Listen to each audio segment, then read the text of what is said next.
Jungle. Baiklah, di sini saya akan membacakan materinya. A. Perkembangan kepemimpinan dan sifat-sifat seorang pemimpin. Apa itu perkembangan kepemimpinan? Perkembangan kepemimpinan adalah proses meningkatkan kemampuan individu untuk tampil dalam peran kepemimpinan dalam sebuah organisasi. Peran kepemimpinan adalah peran yang membantu pelaksanaan rencana organisasi dengan membangun keselarasan, memperoleh mindshare, dan mengembangkan kemampuan orang lain. Mengapa perkembangan kepemimpinan sangat penting? Karena setiap pemimpin memiliki kekuatan untuk meningkatkan dan merampingkan tempat kerja berdasarkan kemampuan dan tingkat keterlibatan mereka. Pemimpin yang kuat sangat penting untuk pengembangan dan keberhasilan tim dan perusahaan, dan mereka harus siap untuk menggunakan bakat yang dibutuhkan untuk meningkatkan budaya dan produktivitas. Selanjutnya, jenis-jenis gaya kepemimpinan yaitu otoriter, menempatkan seorang pemimpin sebagai orang yang berkuasa penuh atas segala hal yang terjadi di dalam kelompok. Umumnya mereka akan mendominasi dan melaksanakan pendapat pribadi untuk bisa diterima oleh semua anggota tim. 2. Demokratis, memberikan kesempatan kepada setiap anggota timnya untuk menyampaikan opini masing-masing. Umumnya lebih disukai karena karyawan merasa lebih didengarkan. 3. Delegafi, memegang kuasa penuh atas setiap keputusan yang dibuat. Pemimpin delegafi justru akan menyerahkan hal ini kepada anggota tim. 4. Transformasional, ini sangat bersemangat untuk melakukan perubahan di dalam kelompoknya. Umumnya memiliki sifat yang energik, cerdas, dan konsisten dalam memberikan semangat kepada setiap anggota timnya. 5. Transaksional, biasanya akan menerapkan sistem reward kepada setiap anggotanya atas pencapaian tertentu. Baiklah, selanjutnya ada materi sifat-sifat seorang pemimpin. Yang pertama itu ada kompeten, menunjukkan kompetensi kepemimpinan dalam mengambil keputusan yang tepat. Yang kedua ada berwawasan ke depan, dapat menetapkan tujuan secara menyeluruh, memiliki visi yang dapat dikomunikasikan dengan baik dan kemudian dimiliki oleh seluruh anggota organisasi. Mempunyai gambaran bagaimana cara untuk meraih keberhasilan dan menetapkan prioritas berdasarkan nilai-nilai inti perusahaan. Yang ketiga, menginspirasi, memperlihatkan kepercayaan diri dalam semua interaksi, memegang kendali, memiliki daya tahan, senantiasa berkomunikasi, memberikan inspirasi, dan memberdayakan para karyawan untuk terus berprestasi. Yang keempat, mengaktualisasi diri, terus mengembangkan potensi diri dan mencari tantangan baru. Yang kelima, jujur dan rendah hati. Selalu bersikap tulus, rendah hati, dapat diandalkan dan jujur dalam menjaga kepercayaan. Selanjutnya, materi kepemimpinan menurut ajaran tradisional. Kepemimpinan tradisional atau kepemimpinan adat merupakan seseorang yang mampu mempengaruhi untuk bersama-sama melakukan aktivitas tertentu demi mencapai tujuan tertentu. Kelompok masyarakat tertentu yang keberadaannya tanpa ada pejabat yang berkuasa yang menyatakan berlakunya, melainkan ia hadir berdasarkan atas kehendak orang atau kelompok. Dalam hal ini sudah merupakan tradisi adat istiadat yang berlaku dan dijunjung tinggi oleh masyarakat setempat. Tradisional erat kaitannya dengan kata tradisi yang berasal dari bahasa Latin traditio, yang artinya diteruskan. Tradisi merupakan suatu tindakan dan kelakuan suatu kelompok orang dengan wujud suatu benda atau tindak laku sebagai unsur kebudayaan yang dituangkan melalui pikiran serta diteruskan dari satu generasi ke generasi berikutnya. Dari konsep tradisi tersebut, maka lahirlah konsep tradisional. Dalam konsep atau tradisi tradisional ada beberapa ciri diantaranya. Yang pertama, belum adanya pengetahuan dan teknologi.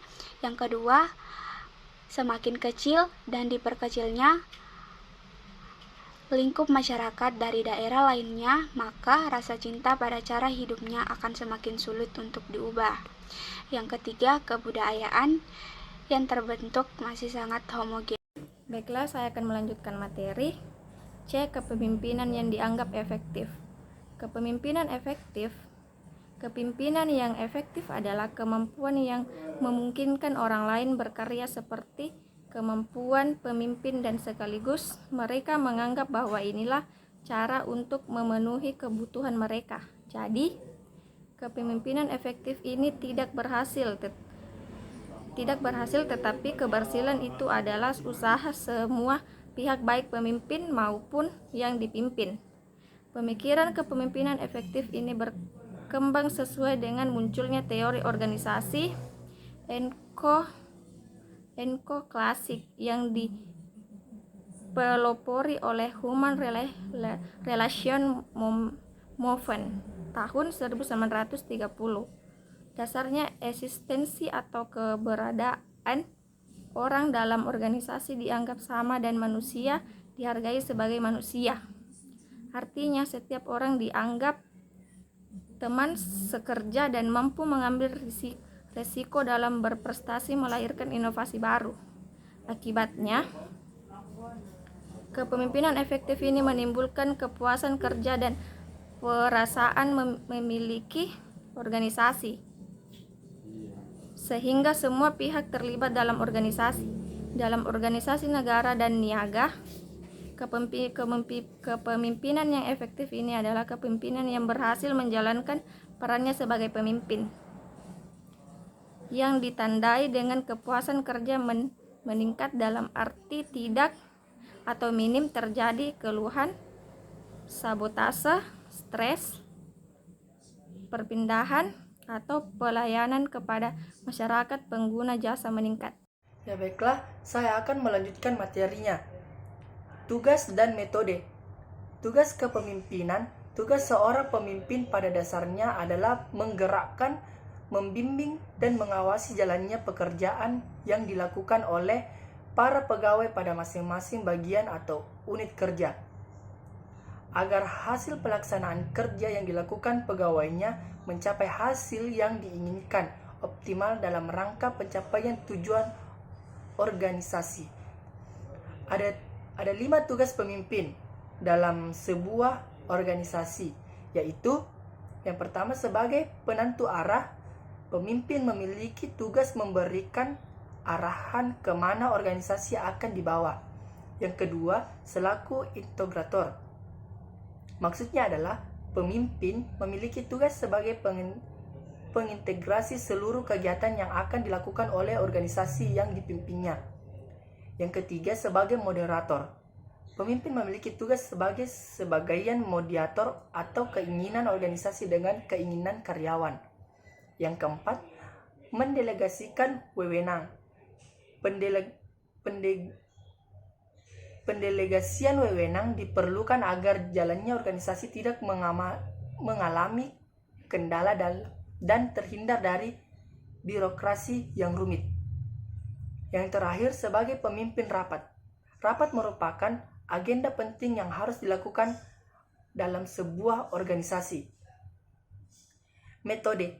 Metode berasal dari bahasa Yunani yang artinya Greek, yakni meta, berarti melalui, dan atau hodos, artinya cara, jalan, alat atau gaya.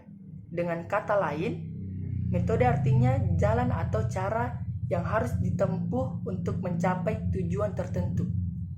Baik, di sini saya akan melanjutkan membacakan materinya, yaitu pengertian kepemimpinan dalam organisasi. Kepemimpinan dalam organisasi mencakup tentang keberanian, pengabdian, dan bermimpi untuk mewujudkan harapan atau tujuan. Kepemimpinan di dalam organisasi itu sendiri tidak terlepas dari kepercayaan diri dan pengambilan keputusan. B. Macam-macam tipe kepemimpinan. Tipe kepemimpinan karismatis, kepemimpinan paternalistis, kepemimpinan militeristik, kepemimpinan autokratis, kepemimpinan laissez-faire, kepemimpinan populistis, kepemimpinan administratif eksekutif, dan kepemimpinan demokratis. Gaya-gaya kepemimpinan. Gaya kepemimpinan otokratif, gaya kepemimpinan demokratif, gaya kepemimpinan delegatif, gaya kepemimpinan birokratis, gaya kepemimpinan laissez-faire, gaya kepemimpinan otoriter, gaya kepemimpinan karismatis, gaya kepemimpinan diplomatis, gaya kepemimpinan moralis, gaya kepemimpinan administratif, gaya kepemimpinan analitis, dan gaya kepemimpinan asertif. Teori dasar kepemimpinan. Ditinjau dari segala perkembangannya, dapat ditemukan di sini adanya 3 teori dasar kepemimpinan. Teori genetis. Inti dari teori menyatakan bahwa leader are born, pemimpin itu dilahirkan atau bakat, bukannya dibuat. Para penganut aliran teori ini mengetengahkan pendapatnya bahwa seorang pemimpin akan menjadi pemimpin karena ia telah dilahirkan dengan bakat kepemimpinan. Teori sosial. Para penganut teori ini mengatakan bahwa pendapat yang mengatakan bahwa setiap orang bisa menjadi pemimpin apabila diberikan pendidikan dan pengalaman yang cukup. Teori ini memandang kepemimpinan sebagai fungsi kelompok. Menurut teori ini, sukses tidaknya suatu pemimpin tidak hanya dipengaruhi oleh sifat-sifat yang ada pada seseorang, tetapi justru yang lebih penting adalah dipengaruhi oleh sifat-sifat dan ciri-ciri kelompok yang didampinginya. Teori ekologis. Kedua teori yang ekstrim di atas tidak seluruhnya mengandung kebenaran, maka sebagai reaksi terhadap kedua teori tersebut timbullah aliran teori ketiga. Teori yang disebut teori ekologis ini pada intinya berarti bahwa seorang hanya akan berhasil menjadi pemimpin yang baik apabila ia telah memiliki bakat kepemimpinan. Terima kasih.